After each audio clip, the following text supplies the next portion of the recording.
धूल से भरा सुनसान जंगल के किनारे बसा एक गांव जिसका नाम कोलीतमारा है। चारों तरफ घना डरावना जंगल, अमावस की काली रात थी। पूरा गांव एक अजीब सी खामोशी की चादर में दबा पड़ा था। बस दूर जंगल से कहीं कुत्तों के भौंकने की और सूखी हवा के पत्तों की आवाजें सुनाई दे रही थी। इसी गांव के बीच में बसा था एक छोटा सा घर जिसमें चंदू और उसकी पत्नी विमला रहती थी।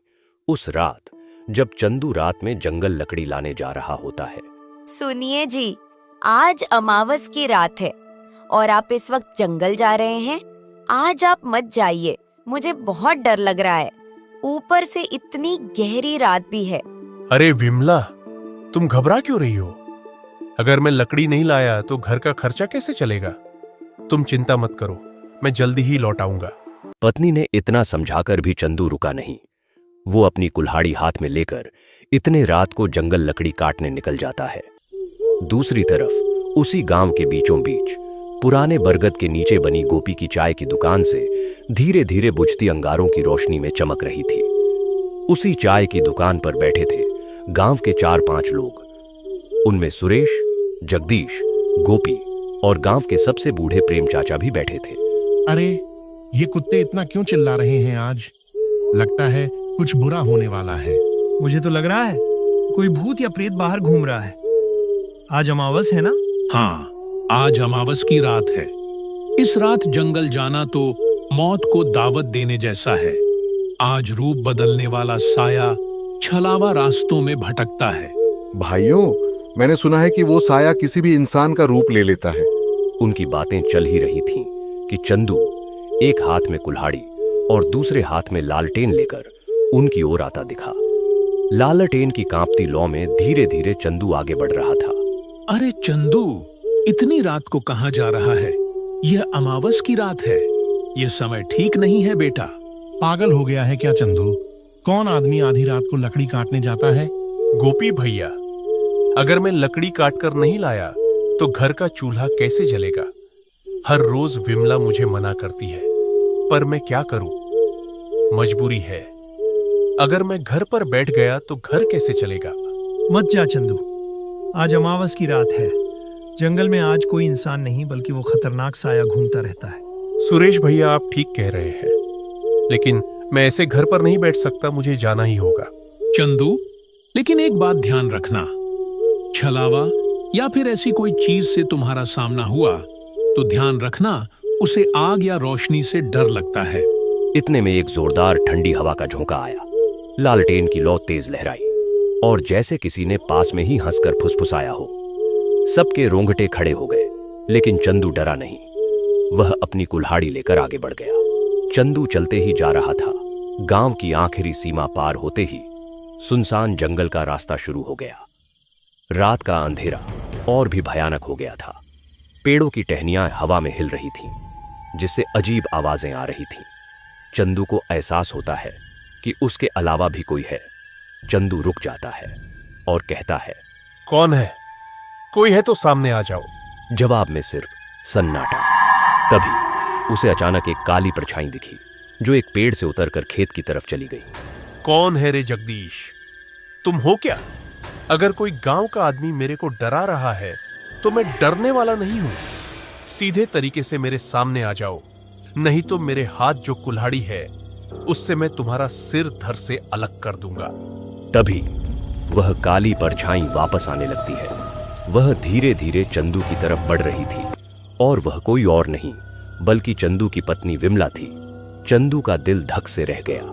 अरे विमला, तुम इस भयानक जंगल में इतनी रात को क्या कर रही हो?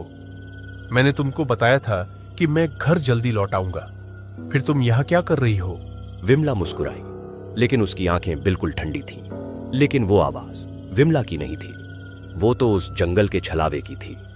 घर चलो चंदू, रात बहुत हो गई है। चंदू एक कदम पीछे हट गया।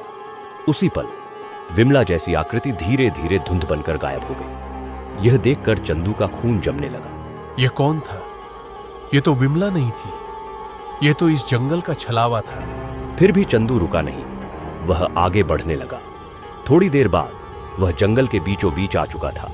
अचानक उसे अपने पीछे किसी के चलने की आहट आई। वह पीछे मुड़ा, लेकिन वहां कोई नहीं था। ये सब देखकर चंदू जोर से चिल्लाया। कौन है रे? सामने आ। मेरे साथ आंख मिचौली मत खेल। हिम्मत है तो सामने आ। तभी एक बार और उसके पीछे धीमी खुरदुरी आवाज आई, जैसे किसी 50 साल के बुढ़े की आवाज हो।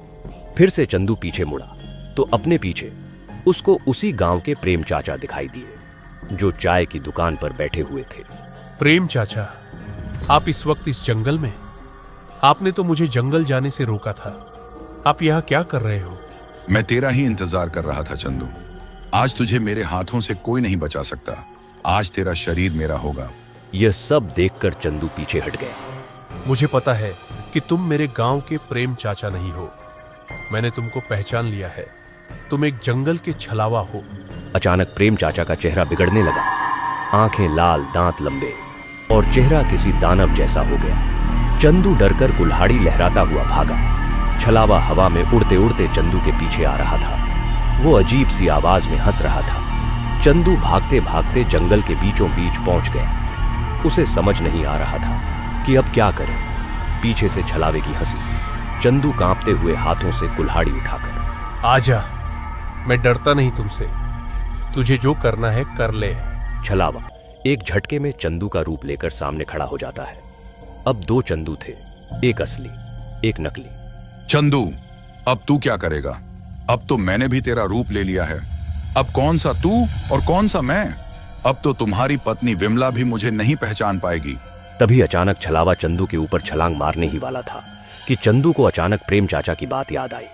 हाँ, प्रेम चाचा ने मुझे आते हुए बताया था कि छलावा रोशनी को बर्दाश्त नहीं कर पाता। उसके बाद चंदू ने अपने हाथ में जो लालटेन थी उसको उठाया और जोर से छलावे की तरफ फेंक दी। जैसे ही लालटेन छलावे के पास गिरी, लालटेन में तेज पीली रोशनी होने लगी और छलावा दर्द से चिल्लाते हुए पीछे हट गया। वह धुएं में बदलता हुआ चिल्लाया, अगली अमावस में लौटूंगा चंदू। उसके बाद तुम्हें यह लालटेन तो क्या, तुम्हारे गांव का कोई इंसान भी बचाने नहीं पाएगा। यह बोलकर छलावा अंधेरे में गायब हो गया। रात के 2 बजे थे। अब चंदू के पास लालटेन भी नहीं थी। चंदू ने अपनी कुल्हाड़ी उठाई और घर के रास्ते बिना लकड़ी लेकर वापस जाने लगा।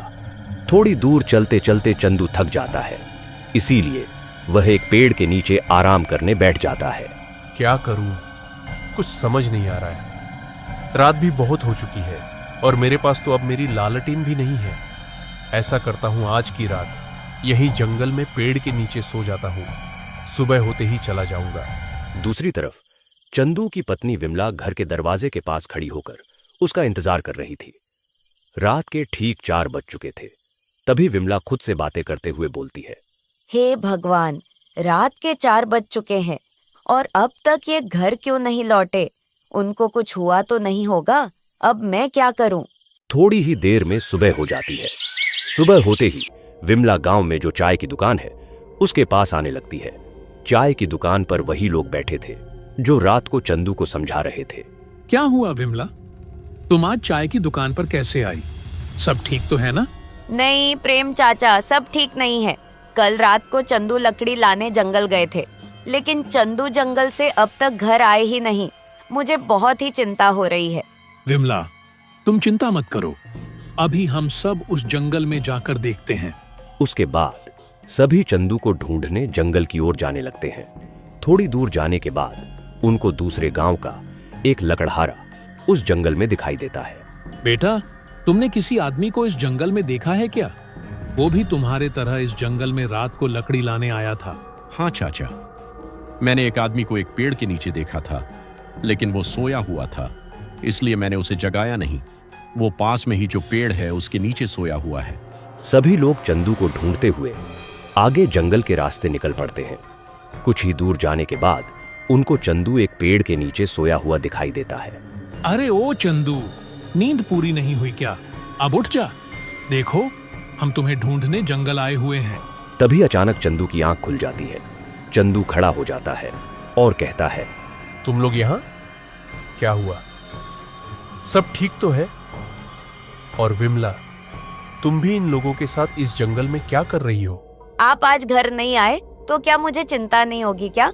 मैं रात भर आपकी चिंता में सो नहीं पाई और आप कह रहे हो कि क्या हुआ? विमला, अब मैं तुमको क्या बताऊं कि मेरे साथ रात में क्या हुआ। क्या हुआ चंदू? तुम्हारे साथ रात को इस जंगल में? प्रेम चाचा, अब आप लोगों को मैं क्या बताऊं। कल रात जब मैं लकड़ी लेने इस जंगल में आया ना, तो मुझे विमला का रूप लेकर इस जंगल का छलावा मेरे सामने आया। उसके बाद वो गायब हो गया। थोड़ी देर बाद फिर से वह छलावा आपके रूप में मेरे पीछे मुझे मारने आया प्रेम चाचा। लेकिन आपकी वजह से मैं कल रात को बच गया। आपने मुझे चाय की दुकान पर बताया था कि छलावा लालटेन की रोशनी से भागता है। मैंने मेरे हाथ में जो लालटेन थी वो छलावे के ऊपर फेंकी। उसके बाद छलावा गायब हो गया, लेकिन उसने मुझे बोला था कि वह फिर अगली अमावस की रात हमारे गांव आएगा। प्रेम चाचा, छलावा गया नहीं है, सिर्फ कुछ दिनों के लिए गायब हो गया है। इसीलिए हम सब गांव वालों को सावधान रहना होगा। बेटा चंदू, तू आज बच गया, पर वो किसी और का रूप लेकर फिर आएगा। अब चलो यहाँ से जल्दी। तभी सभी लोग वहां से अपने घर जाने लगते हैं। आज भी ऐसे गांव हैं जहां किसी को छलावा जैसे चीजें रहती हैं। अगर आप ऐसी और कहानियां देखना चाहते हैं तो चैनल को लाइक और सब्सक्राइब करें।